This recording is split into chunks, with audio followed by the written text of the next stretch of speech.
사용해본 꼴리 TV. 네, 폴리티비 시청자 여러분 안녕하십니까? 서영욱입니다. 오늘 이제 내일 새벽에 열리는 토트넘하고 바이에른 뮌헨 챔피언스리그 2라운드 경기 프리뷰를 좀 해보려고 카메라를 켰습니다. 손흥민 선수 올 시즌 컨디션이 나쁘지 않습니다. 지난 주말에도 1.5도움을 기록을 했죠. 은돈벨레 선수의 골을 도왔고 그 뒤에 케인의 골 가는 과정에서 굉장히 중요한 역할을 손흥민 선수가 했습니다. 오리에가 30분 만에 퇴장을 당하면서 토트넘이 굉장히 힘들게 경기를 했는데요. 토트넘한테는 무엇보다 승리가 필요한 그런 경기였습니다. 최근에 뭐 컵대회도 4부 리그 팀한테 져서 탈락했죠. 뭐 여러 가지로 좋지 않은 상황이었는데 챔피언스 리그도 1차전은 원정이긴 했습니다만 올림피아코스 가서 2대0 리드를 지키지 못하고서 비기고 왔기 때문에 무엇보다 승점 3점이 절실했던 상황이었는데 토트넘이 독일 팀이랑 하는 거라서 손흥민 선수가 많이 주목을 받고 있습니다. 토트넘에서 올린 공식 프로모에도 손흥민 선수가 표지로 이렇게 모델로 나와 있고요. 그리고 제가 이걸 좀 보여드리고 싶은데 이거 약간 국뽕이거든요. 예, 여러분 국뽕 주의하십시오. 국뽕 주의. 바이엘 레버쿠젠이 손흥민 선수의 전 팀이잖아요. 여기에 토트넘 팬 마이키라는 분이 가서 내일 바이에른 뮌헨 꺾는 법 좀 도와달라고 꺾는 법 좀 알려달라고 이렇게 글을 남겼어요. 그랬더니 바이엘 레버쿠젠 공식 영어 계정인데 여기서 우리 너네한테 손흥민 보내줬잖아. 그래서 이렇게 답을 딱 했습니다. 그러니까 바이에른 뮌헨을 잡는 법을 알려달라고 하니까 우리 너네한테 손흥민 보내줬잖아. 뭘 더 바래? 뭐 이런 거죠. 네, 뭔가 좀 국뽕이 좀 차오르지 않습니까? 네. 어쨌든 뭐 손흥민 선수가 바이에른 뮌헨 상대로 잘할 거라고 우리가 예상을 하는 거는 나름대로의 뭐 근거가 있기는 합니다. 물론 손흥민 선수가 독일에서 뛸 때 뭐 함부르크나 바이에른 뮌헨 이 바이엘 레버쿠젠 소속으로 뛸 때 바이에른 뮌헨 상대로 8번 싸웠는데요. 한 번도 못 이겼고 골도 못 넣었습니다. 뭐 워낙 바이에른 뮌헨이 분데스리가 내에서는 넘사벽 전력이기 때문에 어쩔 수가 없는 뭐 그런 거긴 한데 그럼에도 불구하고 어쨌든 손흥민 선수에 대한 관심은 굉장히 높은 게 사실입니다. 첫 번째로 일단 손흥민 선수가 최근에 컨디션이 좋아요. 네, 앞서도 말씀을 드리긴 했습니다만은 지난 사우스햄튼과의 주말 경기에서 1.5도움을 기록하기도 했었고요. 지금 3경기 연속 공격 포인트를 기록을 하고 있습니다.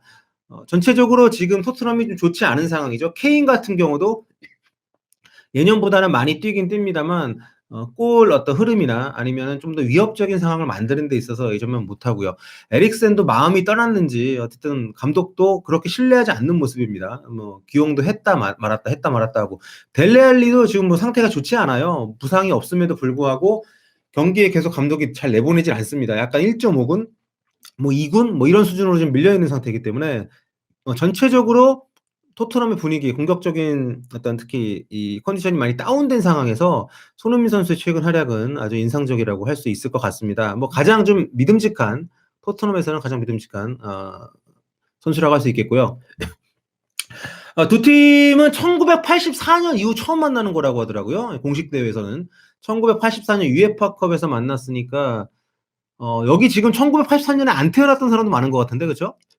35년 전에 맞붙었었고 올 시즌 개막하기 전에 아우디컵에서 프리시즌 경기 한번 붙긴 했습니다. 그때 손흥민 선수도 뛰고 이제 승부차기도 했었는데 승부차기 끝에 토트넘이 이기긴 했습니다만은 2대2 무승부를 거뒀고요. 토트넘에서는 라멜라하고 에릭센이 골을 기록을 했었습니다. 마냥 또 이 낙관적인 전망을 할 수만은 없습니다. 보시면은 이제 올림피아코스하고 토트넘 1차전 했던 그런 경기 결과인데요.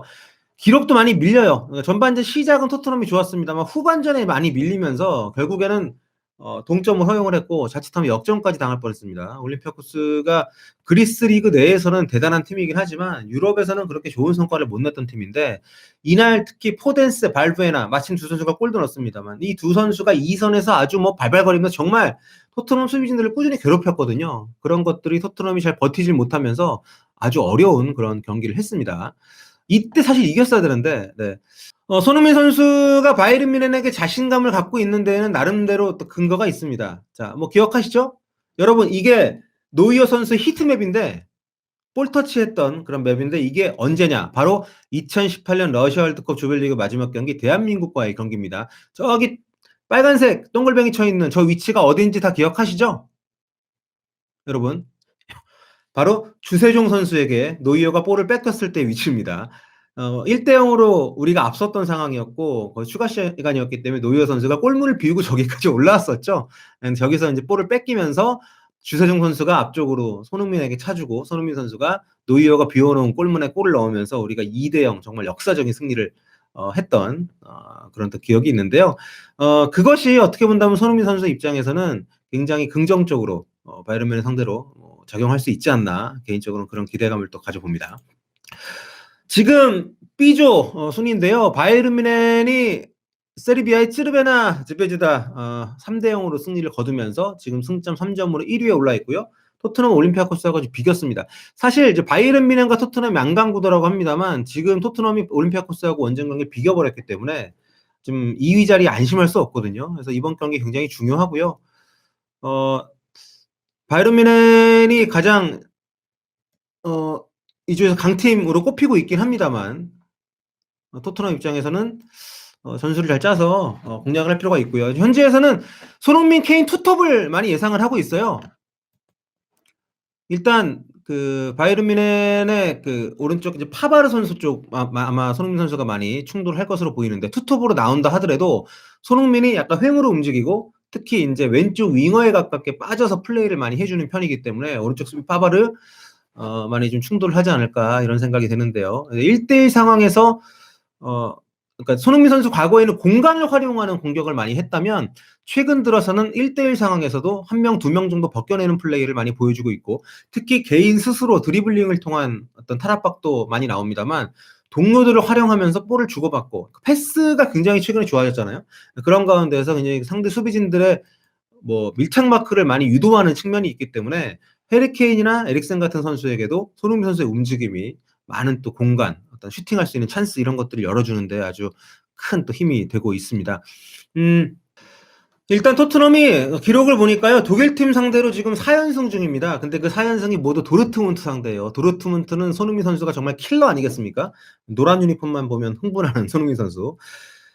챔피언스 리그 홈 경기 최근 11경기에서 토트넘이 8승 굉장히 좀 좋은 성과를 내고 있네요.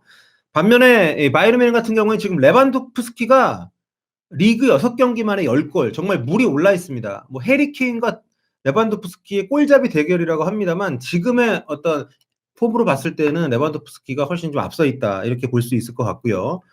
무엇보다도 바이에른 뮌헨 같은 경우에는 그 바르셀로나에 자리 못 잡고 있던 쿠티뉴가 임대로 갔잖아요. 쿠티뉴가 좀 잘합니다. 네, 쿠티뉴가 지금 2선에서 공격을 굉장히 잘 이끌어주고 있고 그렇기 때문에 이 쿠티뉴를 제대로 막지 못한다면 어려울 것 같은데 문제는 토트넘 수비가 최근에 좀 안 좋죠. 일단 중앙 미드필드 구성은 오늘 어떻게 될지 모르겠는데 이제 윙크스가 주로 이제 볼을 탈취를 하고 앞쪽으로 전달을 해주는 역할을 하고 있고 운돈벨레나 시소코 선수가 도와주는 역할을 하고 있는데 약간 불안한 부분이 있고요. 또 이제 코망을 비롯한 이제 측면 쪽 공격도 바이에른 뮌헨이 주로 많이 활용을 하고 있습니다만은 올 시즌 토트넘의 최대 약점이 바로 측면 아니겠습니까? 데니 로즈하고 오리에가 오늘도 나오지 않을까 생각이 드는데 굉장히 좀 토트넘 입장에서는 아주 힘든 시합이 될 것 같고요. 맞불을 놓기 어려운 면도 있습니다. 분명히. 왜냐하면 바이에른 뮌헨이 챔피언스리그 원정에서 굉장히 강합니다. 지금 챔피언스리그 원정 9경기 연속 무패인데 이 기록은 굉장히 대단한 것 같아요. 챔피언스리그가 특히 주중에 열리기 때문에 주말과 주말 리그 경기 사이에 있어서 일정도 빡빡하고 또 밤 경기잖아요. 그래서 원정 팀들이 굉장히 고전하는 경우들이 좀 많이 있습니다. 이동이나 여러 가지 부담이 많이 가는 그런 일정이기 때문에 그럼에도 불구하고 원정에서 나름대로 노하우를 갖고 있는 바이에른 뮌헨의 이런 강한 부분들은 토트넘 입장에서는 좀 조심스럽게 접근을 해야 되는 그런 부분이 아닌가 생각이 좀 되고요. 네, 그러니까 지금 중원하고 양쪽 측면 풀백이 토트넘이 굉장히 쇠약해져 있습니다. 특히 오른쪽 풀백 누가 나올지 오늘도 좀 걱정이 되긴 하는데, 그러니까 측면 풀백들이 어느 정도 공격과 수비에서 적절하게 가세를 해줘야만 결과적으로 중원 미드필더진들까지도 전술적인 움직임들이 원활하게 돌아갈 수가 있는 것인데 지금 사이드 쪽에서 많이 털리다 보니까 결국에는 중앙 미드필더들도 측면 쪽을 많이 지원할 수밖에 없고요. 또 측면 풀백들 앞에서 서로 때로는 스위칭을 해주고 뭐 다양한 움직임을 가져가야 되는 측면 공격수들의 역할까지도 좀 어려움이 있는 것 같습니다. 그러니까 투톱의 약간 다이아몬드 형태의 미드필드 구성을 하는 것도 지금의 토트넘 멤버 구성을 봤을 때 나쁘지 않거든요. 포백 놓고 앞에 윙크스 놓고 그 앞에 시소코하고 은돈벨레 놓고 앞에 에릭센 놓고 좀 델레알리가 좀 맛이 갔으니까 그런데 지금 풀백이 너무 약하니까 그렇게 하기엔 좀 부담이 돼요. 그래서 이 다이아몬드를 쓰기보다는 4-2-3-1을 쓰는 것이 훨씬 더 좀 안정적으로 갈 수 있지 않을까. 그런 생각도 개인적으로는 좀 해 보고요. 포체티노 감독 이적설은 뭐 늘 있기 때문에 뭐 최근에 나오는 얘기들이 뭐 새삼스럽진 않습니다. 델레알리가 뭐 훈련에서는 폼이 올라왔을지 모르겠습니다만 아직까지 뭐 경기에서 좀 보여준 건 없기 때문에 델레알리의 상태는 늘 그렇듯이 좀 미지수다. 예. 이렇게 생각이 좀 되고요. 네, 트리피어를 좀 팔았는데 트리피어가 지금 아틀레티코 마드리드 가서 굉장히 잘하고 있죠. 마드리드 더비 끝나고 트리피어하고 저 베일하고 서로 이렇게 인사 나누는 모습이 좀 인상적이었는데 뭐 근데 지금 보면 이제 세스뇽을 영입을 한 게 이제 왼쪽 풀백 자원 백업이긴 합니다만 데니로즈 원래 팔려고 그랬잖아요. 데니로즈까지 팔았으면 정말 어떻게 하려고 그랬는지. 근데 이적 시장을 잘 보내지 못했던 것이 토트넘의 시즌 초반을 굉장히 어렵게 하는 요소가 좀 되고 있는 것 같고요. 요렌테. 요렌테도 왜 지금 해리 케인 백업이 없잖아요. 토트넘이. 유스에서 끌어올린 선수를 기용을 할 수도 있긴 합니다만 지난 컵 대회에서 봤듯이 아직까지 많이 부족하거든요. 그렇기 때문에 요렌테 선수를 한 시즌 정도는 좀 더 계약을 했으면 어떤가. 나폴리에서 잘하고 있더라고요. 안첼로티 감독 밑에 가서. 알리는 잘 모르겠어요. 뭐 살쪘다는 얘기도 있고 뭐 말이 많은데 부상의 여파에서 아직까지 회복이 되지 않은 것 같기도 하고요.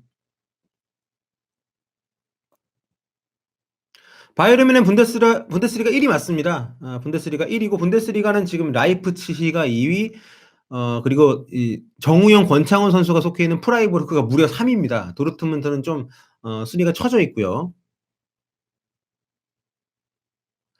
그러니까 오늘 좀 에릭센도 그렇고 이 베르통원도 그렇고 그래서 전체적으로 지금 그 토트넘에서 나가고 싶어 하는 선수들이 팀의 조직력을 와해시키고 있다. 뭐 이런 분석들이 현지에서 나오고 있는 거 보면 이게 아예 근거가 없는 얘기는 아닌 것 같습니다. 하지만 그런 선수들에게도 챔피언스 리그만큼은 자신의 모든 것을 보여줘야 가치를 올릴 수가 있는 그런 무대이기 때문에 오늘만큼은 좀 그래도 집중력 있는 경기들을 펼칠 수 있지 않을까. 예, 뭐 그렇게 생각을 하고요. 바이에른 뮌헨이 지금 이제 리그에서 4승 2무예요. 그런데 6경기 했는데 뭐 늘 그렇듯이 골 정말 많이 넣었습니다. 19골, 19득점, 6실점 하고 있고요. 지난 주말에 이제 승격팀 파더보른 원정에서 2대3으로 승리를 했는데 좀 네, 뭐 진땀승을 했죠. 예. 4-2-3-1로 이제 쿠티뉴 선수가 공격형 미드필더로 나와서 이제 경기를 했고요.